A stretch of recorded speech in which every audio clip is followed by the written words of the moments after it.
hello, everyone. Good evening. Thanks for joining us tonight. And thank you from all of the campuses and maybe some of our hybrid students as well. We're really happy to see you. And we are so fortunate to have three fantastic panelists with us tonight. These are all practitioners from our community here in San Luis Obispo who are here today to talk to you about their experience in the area of personal injury law and insurance law. And because we are limited in time, I'm going to just try and keep this moving smoothly. I'm going to actually have them introduce themselves. So if I can ask Jay, if you would just first introduce yourself and tell us what type of legal job you have right now, and maybe explain a bit about the substantive type of work that you do. Okie doke. Jay Hieatt, civil litigation, almost always defense, over 40 years. When somebody asks me what I do, I say the law can be divided into two, criminal and civil. I don't do any criminal. Civil can be divided into two. What I call proactive, before a problem, a will, a trust, probate, et cetera, that is boring. The other half is somebody's pissed enough to file a lawsuit and they want to go to trial. That's the fun stuff. That's what I do, and I'm always defense. Most of the time, it's an insurance company hiring me to defend their insured. So if you got involved in an automobile accident, you would turn that over. If you got sued, you turn that over to Allstate or Geico. They would hire me to come in and defend you. So civil litigation defense, personal injury, going to trial, that's what I do. That's what I love. Wonderful. And so, Jessica, let's hear from you next. Thank you, Jay. Hello, my name is Jessica Saldo, and so what I do is similar to what Jay does. I am in-house with State Farm Insurance. So whereas Jay would be considered outside counsel when an insured has a problem, sometimes the insurance company will hire an outside firm to help them defend the insured. Whereas I'm an actual employee of State Farm. So taking a few steps back, the name of the firm that I work for is called Mark Weiner and Associates. We just have to have a different name on our front door, but we are all corporate employees of the insurance company. We have offices. Well, the office that I work out of is down in Los Angeles, but I work remotely here in San Luis Obispo County. And so as Jay touched on, what we do is basically when an insured is sued through their policy, they're offered a defense. And then our firm, if the insurance company or the claims adjuster decides to stick with the in-house option, will get the case and defend and represent the insured. So our cases are often car accident cases, but they're also premises liability cases. And those would involve slip and falls, trip and falls, dog bite cases. Excuse me, I have a little bit of a cold right now. And dog bite cases. There's the common misconception, I think, that in-house counsel only gets soft tissue, minimal injury, rear end type accidents, but that's not the case in our firm. We handle a wide variety of cases, from those pretty straightforward rear end, minimal injury cases, all the way to catastrophic injury. There are some wrongful death cases. Traumatic brain injuries are very common. Burns, severed limbs, as I said, car accident, premises liability, but also some really interesting and more unique stuff like negligent security, where someone will be involved in an assault and battery type case or type incident, and the property owner will be sued for negligent security. So that's actually something that's relatively common. Let's see what else. So that's the majority of what I do. The kind of day-to-day is a lot of preparing reports for our claims department, depositions, all kinds of depositions, a lot of reviewing of medical records, of course, trial, and preparing for trial. And then there's kind of a corporate element to my job, since of course I do work for a big corporation. And right now, just this year, I'm on the corporate law department diversity and inclusion committee, which is really interesting. And that's a new position for me. I'm also a team leader. And basically what that does is we support the managing attorney. So the team leaders, we each have a team. It's kind of like a pod of attorneys. And the team leader will do stuff like file reviews, do the quarterly reviews with the attorneys on their team. They will, support the attorney when they're in trial. If there's issues, they kind of are the in-between, try to solve the problem. If there's a communication issue between claims and the attorney. So we do a lot of things like that. We also participate in attorney interviews. So the litigation is probably 80% of my job, but then this kind of corporate element, about 20%. My office also does first party cases. That's a small part of it, which is if you buy a type of coverage called uninsured or underinsured motorists, and you get in a car accident, the other person's at fault, they're either uninsured or underinsured, and then you or your attorney negotiates with the insurance company to try to get payments out of that type of coverage specifically. So that also can go kind of on a litigation track, never goes to trial, it's always arbitration. And then of course, trial is a really big part of our job. So most attorneys in our office handle 1 to 2 trials a year, but that varies dramatically. And so that's my job. That's fantastic. Thank you for that excellent overview. Let's hear from Don. Hi, I want to say hi to everybody all across the state of California. And I want to just compliment Jay Hieatt. He's a member of the firm of Hall, Hieatt and Conley. And I know Jessica Saldo. You have the privilege of having a couple of the finest defense lawyers in the state of California talking to you today. They're great people. Okay, I'm a plaintiff's personal injury lawyer. I work at the Ernst Law Group. It's my law firm. I've got 5 other lawyers. I'm a civil trial lawyer. Now, I used to do criminal stuff, don't do any criminal law. It's all civil. And I represent regular people. So a person calls up, they've got a problem. It could be a wrongful death, product liability, auto, truck accidents. We do some industrial accidents that occur on the job, truck accidents. My law firm also does some class actions. We do insurance annuity fraud. We sued AIG, oil royalty fraud claims, sued Chevron, insurance medical billing. I have lawsuits against Blue Shield, Anthem, and United Healthcare. It's really fun. I get to ask all those people that ever want to answer any questions under oath what the issues are. It's really fun. So I got to tell you that I represent regular people. And people say, well, how does it all work? Well, when a person calls my office, they need help. They've got a problem and they need to know information right now. The simplest one is they've been in a car wreck. Okay, I've been rear-ended. What happens? What happens to my car? I've been hurt. What happens to my hospital bills? Who's going to pay? How's it all going to work? And they want answers and they want it right now.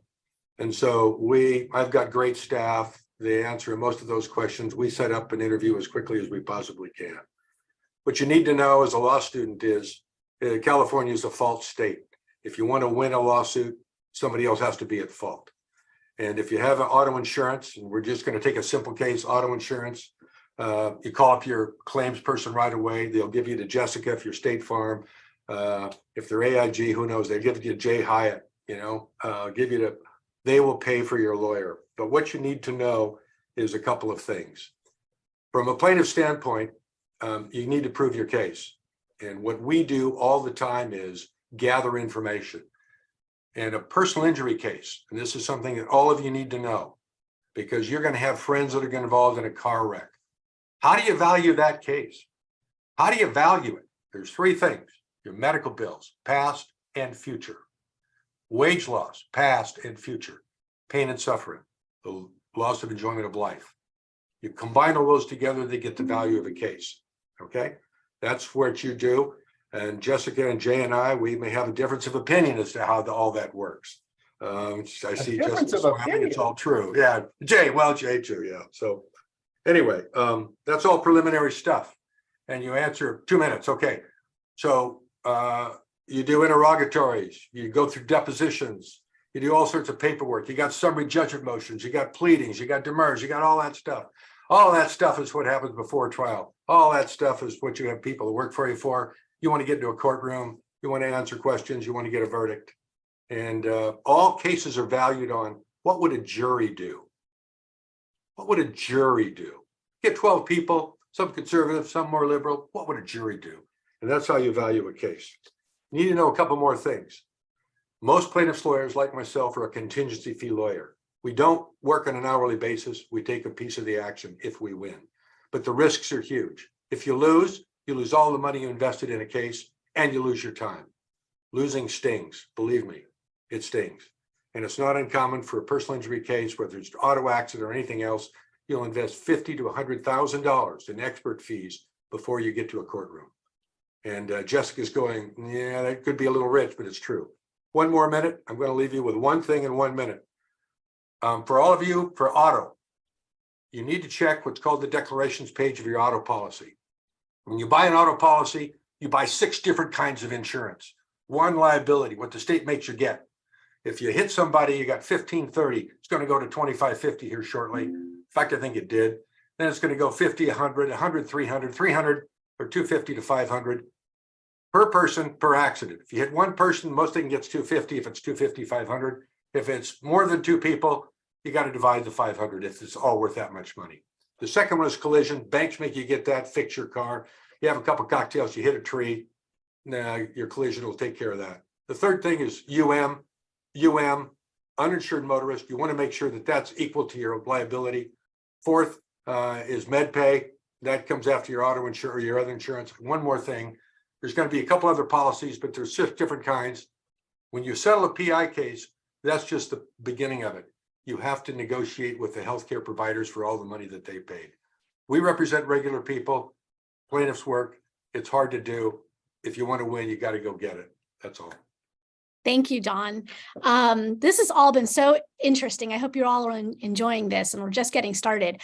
I would just note, to piggyback on what Don was saying, because plaintiffs' attorneys tend to operate on a contingency basis. I have an employment law practice that operates on a contingency basis. It really puts a lot of value in your intake process. You put a lot of time into that intake process. Make sure that your client has some viable legal claims. Otherwise, you're going to invest a lot of time and money into a case that may not pan out very well. Okay, so we're going to move on to our next question, and I'm going to ask Jessica to start us off with this one.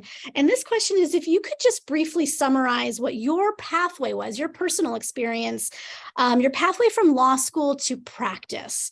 And I always think that, I know as a student, that was always interesting to me. And I think that our students would appreciate hearing, okay, I want to be where you are. How do I get from point A to point B? Yeah. So I went to law school back east at UConn, University of Connecticut. And when I was in law school, I started clerking for a kind of mid-sized general practice firm that had offices throughout central Connecticut. I primarily clerked for a partner who did criminal defense, and I actually really liked criminal defense. I really liked the litigation, found it really interesting. But I knew after, as my 3 years of law school was coming to an end, that I wanted to move back to California. So I came back to California. I ended up taking about 5 months to go to Geneva, Switzerland, and volunteer for a nonprofit, non-governmental organization, law-based organization. Honestly, it was a really great opportunity to travel and do some kind of different, unique work that I wouldn't be able to do once I had kind of a real law job. So I did that. It was a neat experience, came back, passed the bar. That was right around 2011, I'd say. It was the end of the Great Recession. I was looking for criminal defense jobs. I wanted to do work for a public defender's office, but a lot of the counties where I was looking still had freezes. And so that just really went nowhere for me. So I started sending applications to law firms, law jobs all over the place that seemed interesting. Most of them were litigation. And I ended up getting a position at a mid-sized insurance defense firm in Los Angeles, Daniels, Fine, Israel, Schoenbuck, and Lebovitz.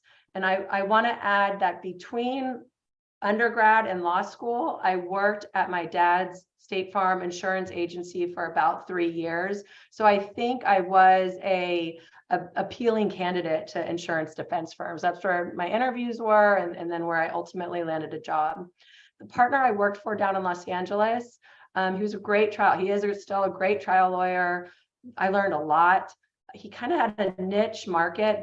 Most of the carriers that were giving him cases, insurance carriers that were giving him cases, insured businesses like bars, restaurants, nightclubs, music venues. I would drive up and down the Sunset Strip and have cases all along Sunset Boulevard. It was really neat, but it was total boot camp. It was super intense, really late nights, really early mornings. I showed up on my first day knowing nothing and was basically handed a file and told to kind of figure it out. But I learned a ton. I had great mentors. A really good group of people worked there. After 3 years, I was ready to move on. I was ready to get some sleep. Another associate who started right around the same time as me had left shortly, right around then, and started a job at the State Farm office where I'm at. And we ran into each other at a Christmas party. She started telling me about her job, and I was like, that sounds amazing. I waited for the right opportunity, the right opening basically to pop up on the website for State Farm. I applied and I got the job there, and I've been there for 8.5 years now, and it's been a really great experience and I've really enjoyed it. Fantastic. Thank you, Jessica, for that. Dawn, what's been your pathway? What was your pathway? Interesting.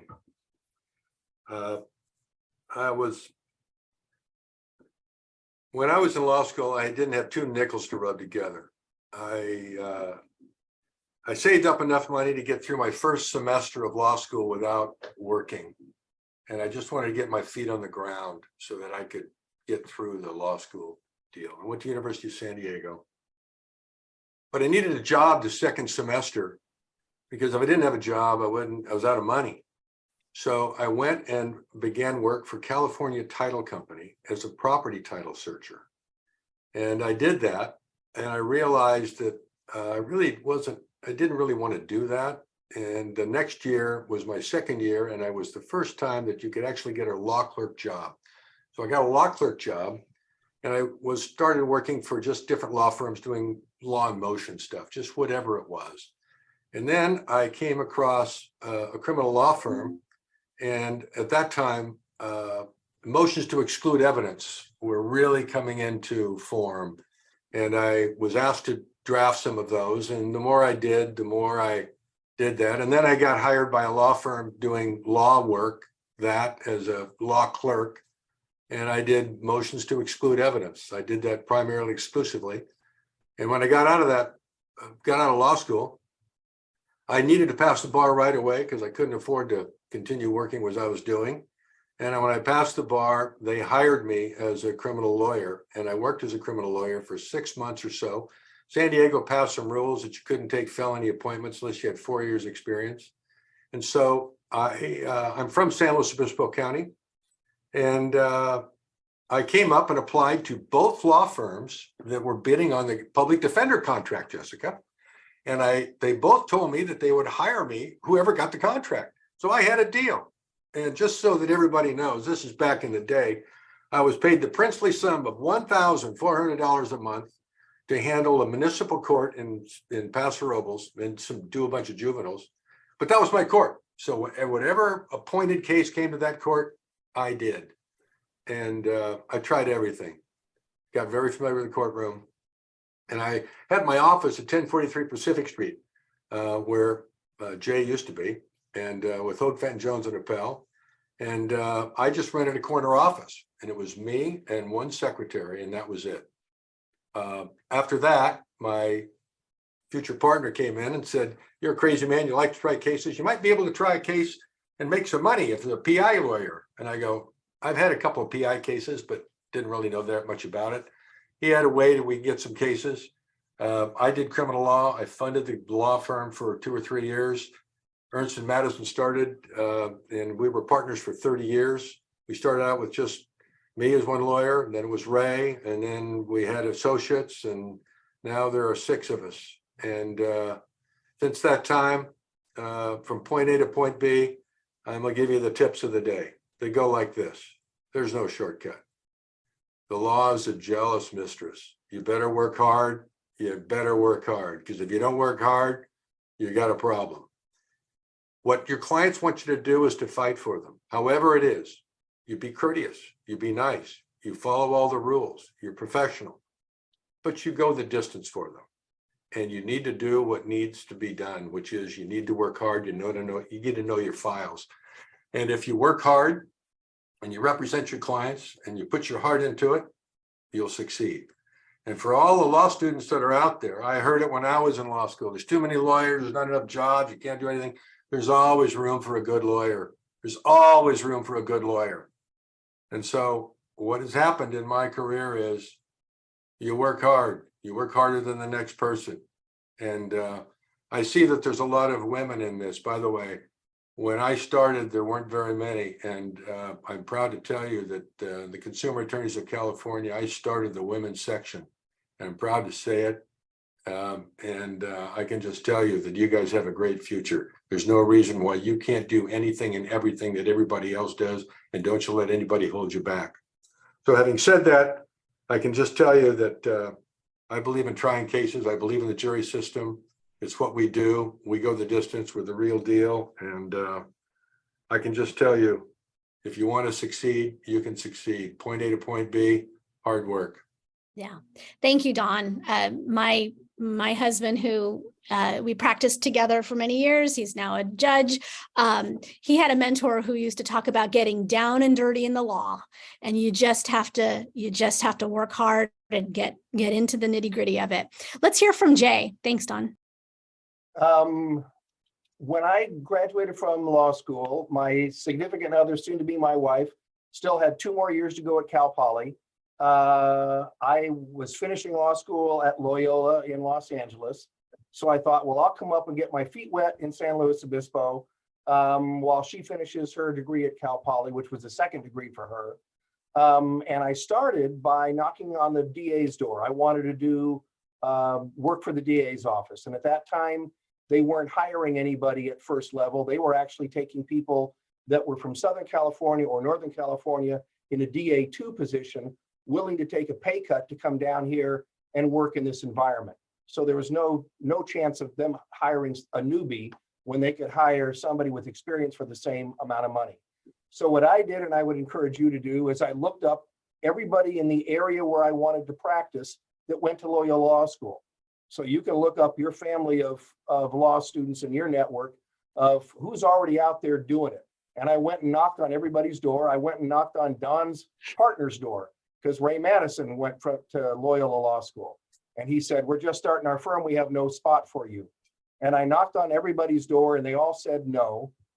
And so I kept knocking, and I came back to the partner at Hoag Fenton Jones and Appel, and I started smoozing everybody in the office. And I found out that the partner's paralegal was going to go on maternity leave right after the bar exam. So I, knocked on the door again and I said, hey, your paralegal's going to go on maternity leave right after I take the bar. I'm not licensed. How about I fill in and be a paralegal for you while she's on maternity leave? If I do okay in those 3 months, then you can hire me. If I don't, let me go. So I learned my job from a paralegal. That's how I started. Get your foot in the door. I never thought I would be doing insurance defense work ever. But I love it. Now you may get your foot in the door and go, oh, this is not for me. Fine, scratch that off. But now the next place you go, you've got experience. I worked with this law firm and I did this. And what Don has said, and it has been echoed as well by Jessica, work hard. If somebody is snotty about, well, you didn't go to Hastings, kick him in the butt and move on. If that's who you interview with and they go, you didn't go to Hastings, leave. That's not the place for you to work. But whatever you get your foot in the door, you work harder than the next person and distinguish yourself. And then feel, is this a good fit for me? Is this the type of law that I really want to do? And if it's not, knock on another door. But once you get in, work hard and learn your craft. I got really, really lucky because I was hired by a satellite office in a larger law firm. Our law firm was profitable. The Monterey branch was profitable. San Jose was not. We tried every way we could to balance that out. It didn't balance. And all 3 law firms simply went independent. So most law firms that break up have a big fight over who's going to take what client. We didn't have that fight at all, because if Morgan Mutual was giving us cases in San Jose, they kept giving cases to San Jose, and I didn't have to fight for cases. So I was really lucky. On Friday, it was Hoag, Fenton, Jones, and Appel. On Monday, it was Hall and Hieatt. So I'm very blessed and lucky to be where I am, but it's not where I thought I'd be. I also found out after 2 years, when we thought we were going to move back to Orange County because we went to UC Irvine, I called the people that I graduated law school with that were much smarter than me. And a big day for them was they got to carry the partner's briefcase, go down to court in LA and watch the partner argue the motion they wrote. And I was up here doing my own cases. And I thought, I want to be where I can do my own cases. I don't want to go down to that big fishbowl and get lost. So find where you want to work and just knock on those doors, because it's a lot easier to stay there once you get there. So start knocking on the doors where you want to stay. Thanks for your time. That's great. That's great advice.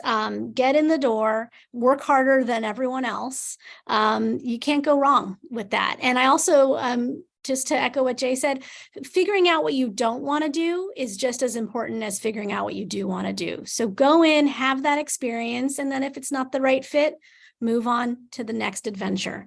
So Dawn, I'm going to reduce this next question. We're going to do 2 minutes. So if you could just spend a minute telling us what you like most about your work, and then tell us what you really don't like about your work or the profession in general. And let's just try and keep it to 2 minutes each, starting with Dawn.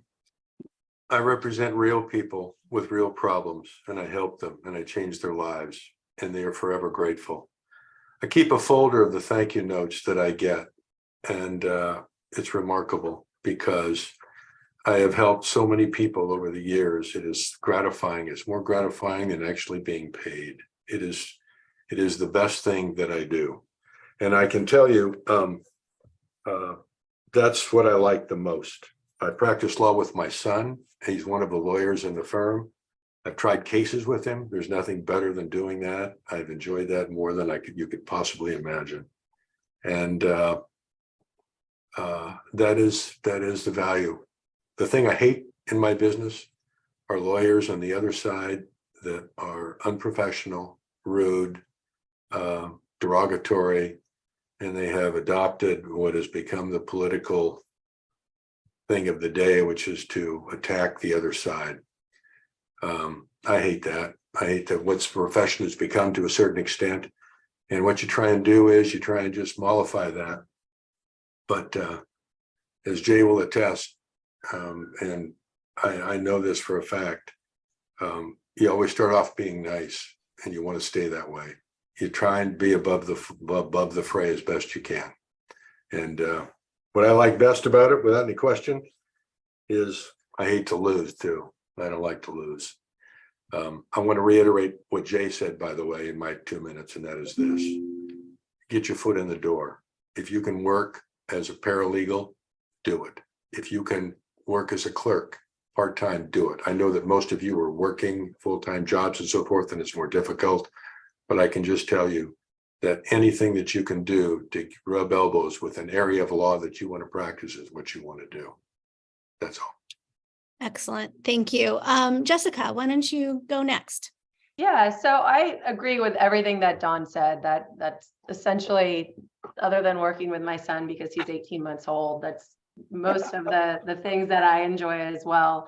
I also like some of just the day-to-day stuff. I really enjoy reporting to a carrier. I think that's probably the nerdiest thing I've said all day, but I like it. I like bringing in all my evidence, summarizing it, analyzing it, and strategizing for our next steps and where we want to go with the case. I'm very happy to do that. I think trials are a lot of fun.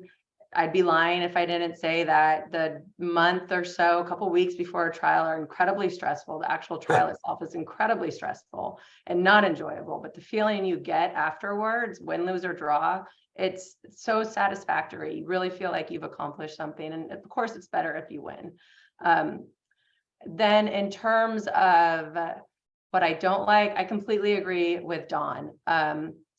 Discovery disputes are the worst thing. The worst thing in the world. Everybody hates them. Judges hate them. They don't want to see them in their courtroom. They're the worst. You have to write meet and confer letters.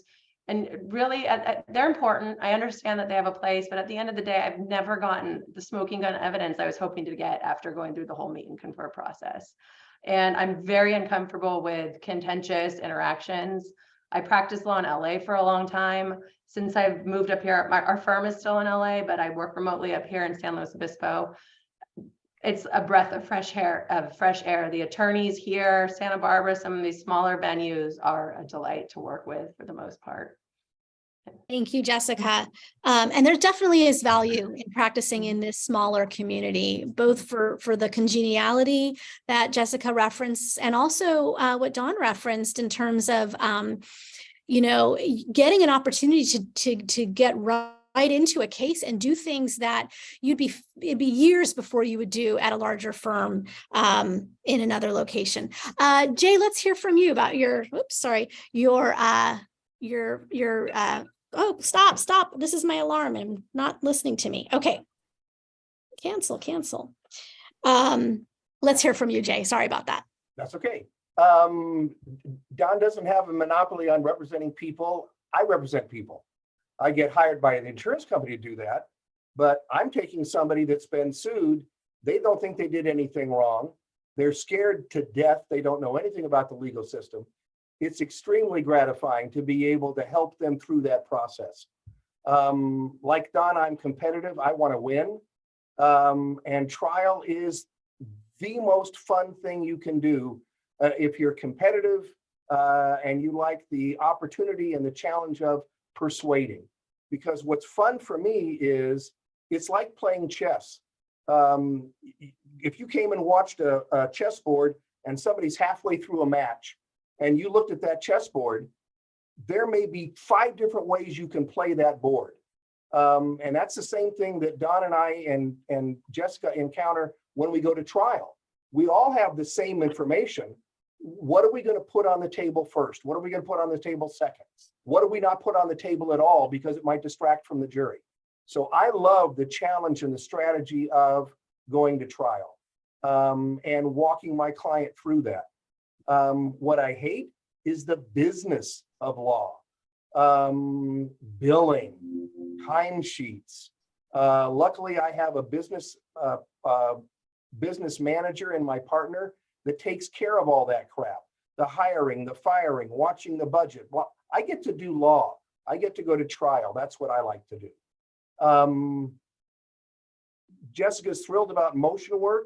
If that doesn't show you that there's different things for different people, nothing does. I didn't want to interrupt by falling asleep and snoring when she said that was the favorite part of what she did. Not the favorite part of what I do. But even with litigation, there's different strengths and different things to emphasize. So there is a place for you. Just get your foot in the door and do it. Excellent. And that does, we all do bring a different personality and temperament to the profession. I have 2 boys, each participating in mock trial right now.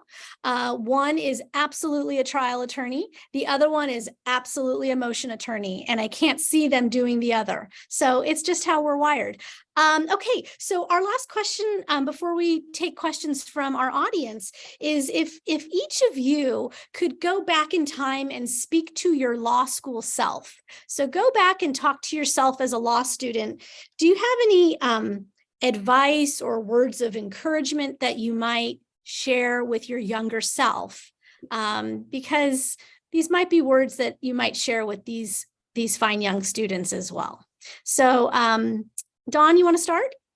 Sure. So you have to decide what is it that you really want. I'll say it again. What is it that you really want? Do you want money? Do you want success? Do you want a privilege? Do you want to become a judge? What is it that you want? Because there's a path to get what you want if you're willing to do it. Jay's right. Get your foot in the door.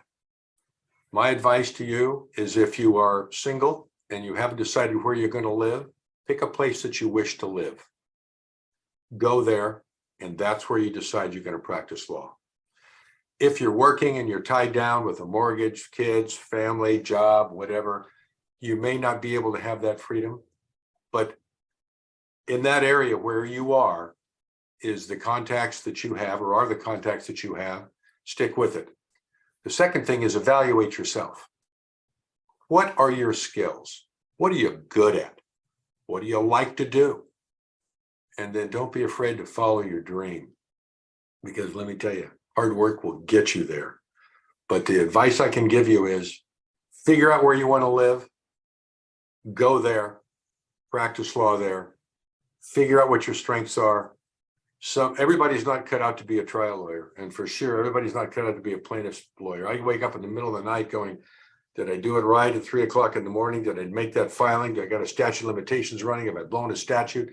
Believe me, there's a lot of pressure in this business, but I can assure all of you, it's a great profession. It's a great, and you can do anything.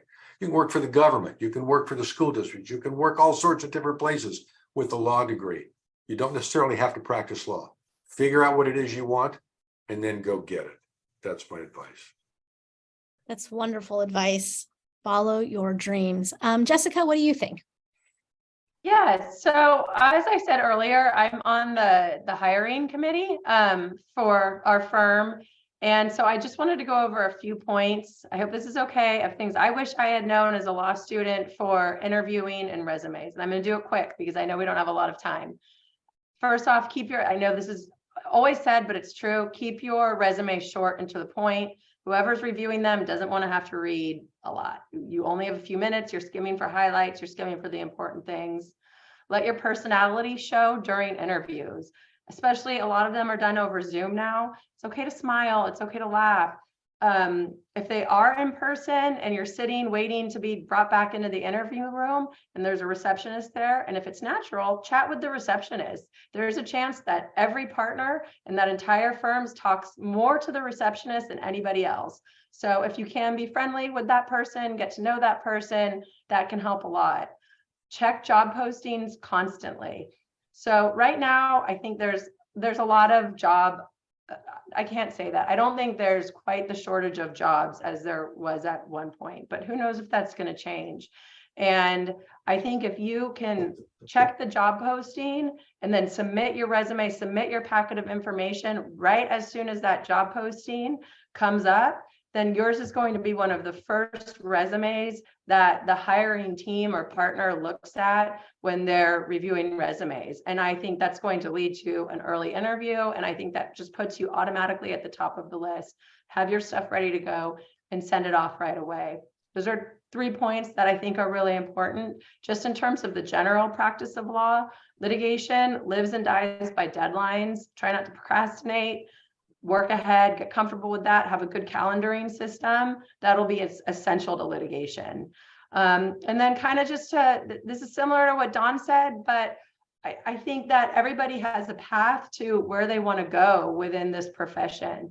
And even if you aren't doing kind of what's typical, I didn't do what was typical. I didn't do a lot of what the law students who were considered successful or had a bright future did. I wasn't on a journal. I didn't get any kind of academic accolades. I worked a lot in law school and probably focused more on my job at times than I did on my studies, which I don't recommend, but it still got me to where I want to be. And I guess my point is, what I wish I had known is you don't have to follow the same path as everyone else as long as you're working hard, find a good mentor, and you can figure it out. That's great advice also. Thank you, Jessica.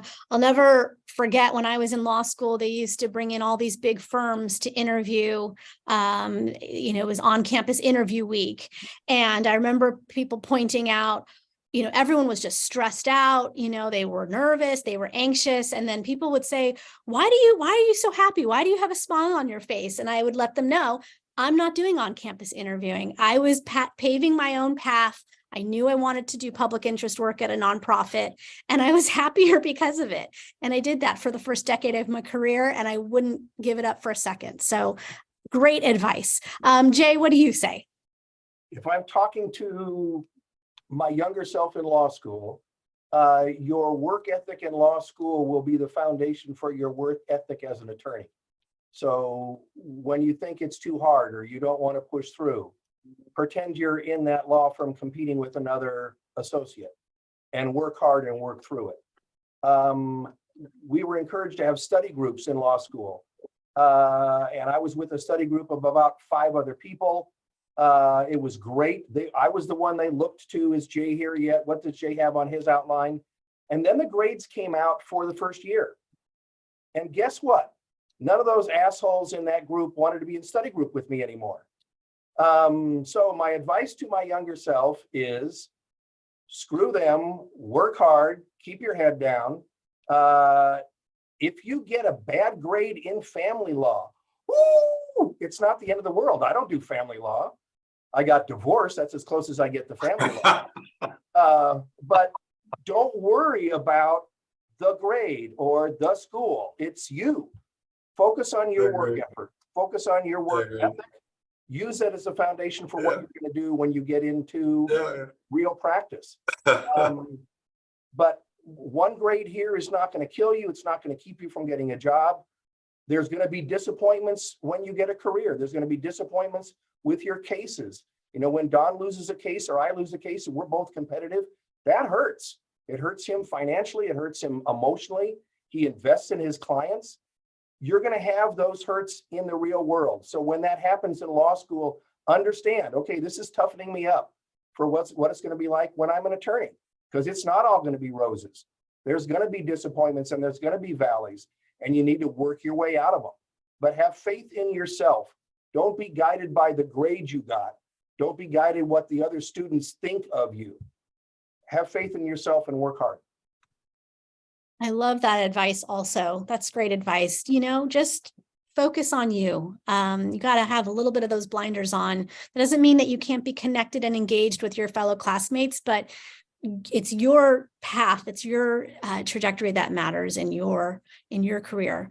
Really great. I really enjoyed hearing from all these panelists, and we'd like to open it up for questions now. If anyone has any questions for any or all of the folks that you've heard from today. And while you're thinking about that, and when I teach, I always do a lesson on courage. We have to have courage in the law, and that includes courage as law students. And so no question is unacceptable, I mean, within reason.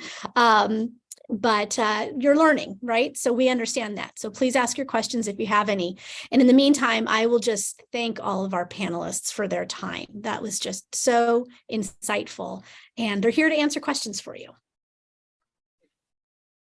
So do we have any, I don't Dina, see in the a hand, chat? but if I can make some comments to fill a void. If there's a hand up here and we have a question, I want to reiterate a couple things that Jessica said and that Jay said. It doesn't matter where you go to school, and it doesn't matter what your grades are. It matters if you pass the bar. And in my office, in my career, in 40 years, you know what they say? Can you help me? And in Jay's situation, I know that's the same deal, and I know Jessica's the same. Nobody comes in and wants to know where you went to law school and does an interview. They want to know, can you help me? And if see Jay's nodding and Jessica is too, it's like, that's a fact. So yeah. Thank you, Don. That's right. Andre has a question for us. His hand is raised. Go ahead. We can't hear you. Let's see. unmuted. Are you still muted? But it's still not working. Yeah, you are unmuted, but we can't hear Sounds you. like second syllable. What I recommend, Andre, is maybe put it in the chat. Okay, sorry about that, Andre. Yeah, put it in the chat. Okay, any other questions? Matt has a question. I'm sorry, I didn't see that. I didn't. Matt, go ahead, Matt. Hello, thank you all for being here. Really appreciate it. Quick question about family life. I have a 6-month-old daughter, and it's pretty hard being in my 2L and trying to help raise her with mama. Family life with regard to the type of cases, like personal injury cases and stuff, is it non-existent? I mean, is it something that I'm going to be spending maybe like a couple of couple of hours a day watching my daughter grow up, or is it something where you kind of make your own schedule, especially given the nature of the monetary value of the cases that you're trying? I just kind of wanted to know about what family life is like. Great. Jessica, you want to go first? You want me to Yeah, go? I'll go first. I have 3 kids. My oldest just turned 6. My youngest is a year and a half.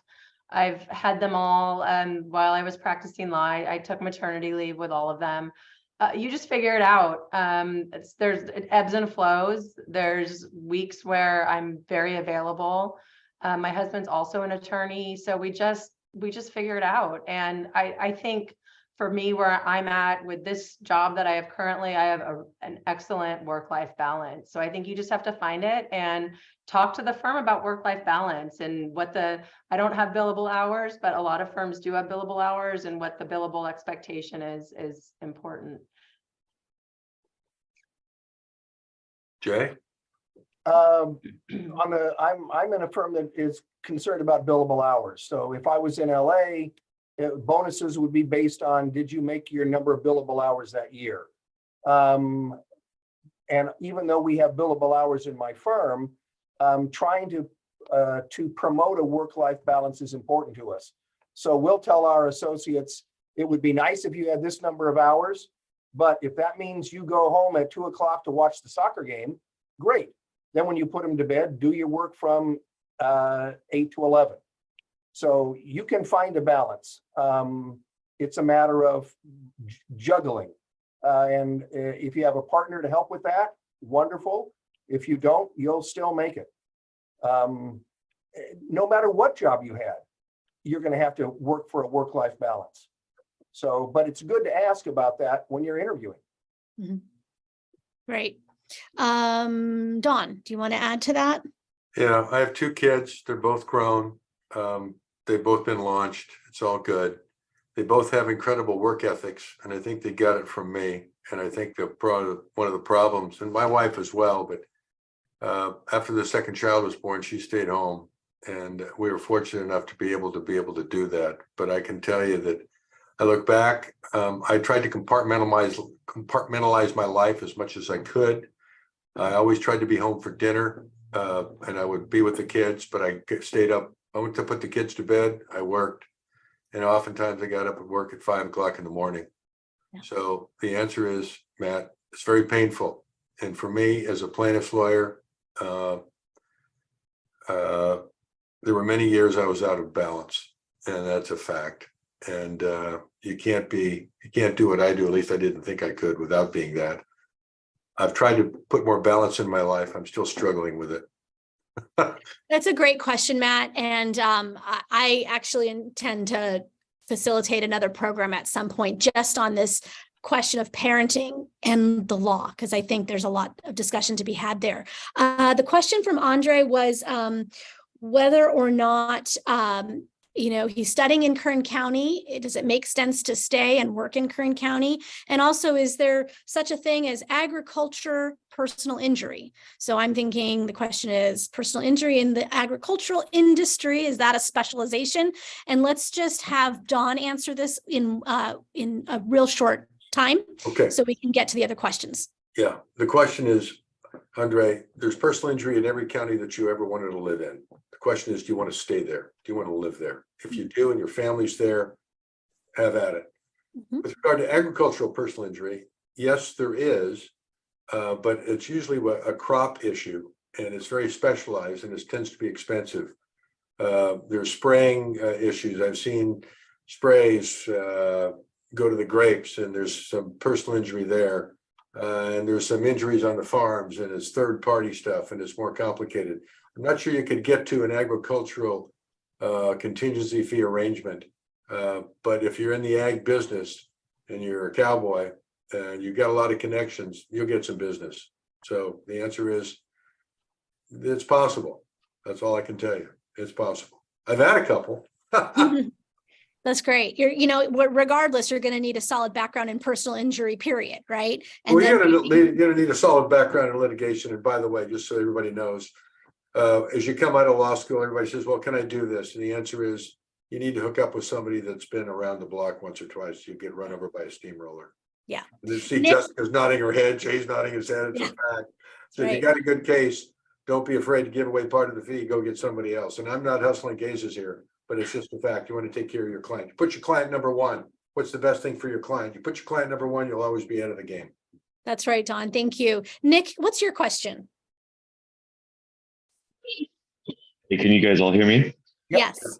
Okay, cool. I was just, so the background of my question is, I have a little bit of background in medicine and I have a science degree and science background experience. So I'm trying to marry that with a law career as I'm transitioning. So I'm wondering if you all had kind of the same experience of a different background, undergrad degree, and something different that you leveraged into a position in that fashion. No, my undergraduate degree was in drama. So I did not leverage that into a position, but it's lots of fun. I now have an audience of 12. Yeah, come on, Jay, that's what you do. You're a litigator. I love it. You're a jury. You do jury trials, right? Yeah, That's what I you're love the the best best. actor I That's know. Jay. 100% drama. It is 100% drama. Yeah. With Yeah. a splash of improv and some comedy. But Nick, medical malpractice would be great. Frankly, any type of personal injury, whether it's defense or plaintiff, because you're going to be dealing with those medical and those science issues. Having a medical background is invaluable in personal injury. Knowing the medical records inside and out and what it means is the most important thing you can do. And I'll add to that in general, having intellectual curiosity is huge, because you're going to come across fact patterns regarding something that you know nothing about. When I started working on, odor systems in the sewage system of Los Angeles as part of a civil rights case, I had to learn about, odor systems and, mediating them. Who So here wants to work on odor symptoms? yeah. Okay. So my point is just have an intellectual curiosity, because and with your science background, you're probably inclined to that. So that's fantastic. Sure. I'm moving us along quickly because I don't want to leave anyone out. Our last question for the evening, Dina, is that okay? So yes, so Wendy asked your question and we probably just wanted the panelists to answer. Yes. Okay. I'm also have a 30-year medical background, and one of my interests was medical malpractice. My question is it reasonable that I would be able to do volunteer work for a firm before I actually decide, while I'm in law school, or is that not a possibility? Absolute possibility. Do it. Go knock on the door. Say you want to do medical record review. If you're a medical record specialist, you do medical records review. People need them all the time. So would I just send a resume or just start calling? Both. Yeah. Yeah. Both. So So if Wendy, where do you live? Where do you live? Wendy, you were in the resume and cover letter writing workshop that I conducted over the weekend at the symposium. So you follow those same steps. You'd say you'd like to have some experience, and you can get in touch with me if you want to discuss that further. Okay. I live in SLO County. I'm in Shell Beach area. Good. Yeah. So send it out. Send a letter to everybody on this panel. Catch my drift. Okay. Thank you. All right. Well, truly, I am just so appreciative of your time, Jessica, Dawn, and Jay. Really, I think this was a valuable program. I hope it was. It sure felt like it was really meaty and substantive and helpful. So thank you. And thank you all for your attentiveness. And I hope you all have a wonderful class this evening. Good luck. Yes, Good luck. thank you. Thank you. Thank you very much. Baltodano. Thank you, Good the luck. panelists. Everyone have a wonderful night, and you'll be able to watch this recording on our YouTube channel. You're all Bye, famous. everyone. Have a good night. Good night.